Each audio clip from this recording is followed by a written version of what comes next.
बाद स्वागत है आपका। बड़ी खबर आ रही है जयपुर से। जेडीसी ने टोंक रोड पर ग्रैंड वॉक में गड़बड़ियों की जांच के निर्देश दे दिए हैं। शिकायत आते ही जेडीसी ने जांच कर कार्रवाई के निर्देश प्रवर्तन शाखा को दिए। दुग्गड़ गार्डन टोंक रोड स्थित इस प्रोजेक्ट में गड़बड़ियों की शिकायत सामने आई थी। नक्शे के विपरीत निर्माण, स्वामित्व को लेकर विवाद भी सामने आया था। जोन कार्यालय में भी स्वामित्व की जांच को लेकर शिकायत पहुंची। प्रोजेक्ट में नक्शे के विपरीत निर्माण के खिलाफ पहले भी शिकायत हुई थी। 64 व्यावसायिक शोरूम का नियम विरुद्ध निर्माण किया जा रहा था। द ग्रैंड वॉक प्रोजेक्ट ग्राम रामपुरा रूपा के खसरा नंबर 307 में बन रहा है। प्रोजेक्ट के कर्ता धर्ता संजीव प्रकाशन के मालिक प्रदीप मित्तल पर सवाल लगातार उठ रहे हैं। ज्ञान और नियमों पर बखान करने वाले मित्तल ने आखिर निर्माण गलत कैसे किया? आखिर प्रवर्तन शाखा के अफसरों ने क्यों नहीं कोई कार्रवाई की? लेकिन प्रवर्तन शाखा के अफसरों ने शिकायत पर लीपापोती कर दी। अब जेडी आयुक्त के निर्देश मिलने के बाद प्रवर्तन शाखा हरकत में आया। क्या जेडीसी के निर्देश अमल में आ पाएंगे? ये बड़ी खबर टीवी स्क्रीन पर। प्रोजेक्ट में नक्शे के विपरीत निर्माण के खिलाफ शिकायत दी गई थी। पहले भी कई बार शिकायत हो चुकी, लेकिन कोई एक्शन नहीं हुआ। जो प्रोजेक्ट बना रहा है वो नियम कायदों की बातें करते हैं, बड़ी बड़ी बातें करते हैं, लेकिन खुद नियमों को फॉलो नहीं कर रहे। द ग्रैंड वॉक प्रोजेक्ट ग्राम रामपुरा रूपा के खसरा नंबर 307 में प्रोजेक्ट बन रहा है। राम सिंह मेरे सहयोगी हमारे साथ फोन लाइन पर जुड़ गए हैं जयपुर से।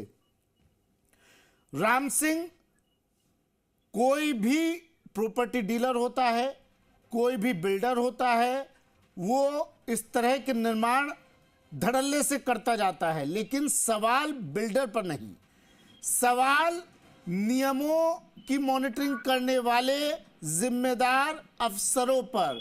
आखिर क्यों आंखें मूंदे बैठे रहते हैं? देखिए, ये बेसिकली जब इसके नक्शे पास हुए थे, बुनियाद ही इसकी गलत थी। ये चैरिटेबल ट्रस्ट की जमीन थी और आप ये देखिए, चैरिटेबल जो ट्रस्ट की जमीन ट्रांसफर नहीं हो सकती, इसके बावजूद ये इस जमीन का सौदा हुआ, बेचान हुआ। प्रदीप मित्तल जो संजीव प्रकाशन के जो मालिक हैं, उन्होंने इस जमीन का किस तरह सौदा किया, किस तरह से ये बेनामी सौदा को लेकर के शिकायतें भी आई। उस वक्त ये मामला ये दबा दिया गया और अधिकारियों के सांठगांठ के चलते मामला दब गया। अब फिर ये मामला सुर्खियों में आ गया है टाइटल को लेकर, जांच को लेकर के। और दूसरा सबसे बड़ी बात यह है कि जो नक्शा स्वीकृत कराया गया उसके विपरीत निर्माण कर लिया गया और इन सब के बावजूद अधिकारियों ने इस घोटाले पे एक्शन लेने के बजाय बिल्डर को ही संरक्षण दिया जा रहा है। बिल्कुल राम सिंह, आप अफसरों की बात कर रहे हैं, लेकिन क्या इस बिल्डर के अलावा उन अफसरों पर भी भविष्य में कोई कार्रवाई होगी क्या? अब तो गड़बड़ियां सामने आ गई हैं, अब तो मामले का खुलासा हो गया है, तो क्या उन अफसरों पर भी नकेल कसी जाएगी क्या?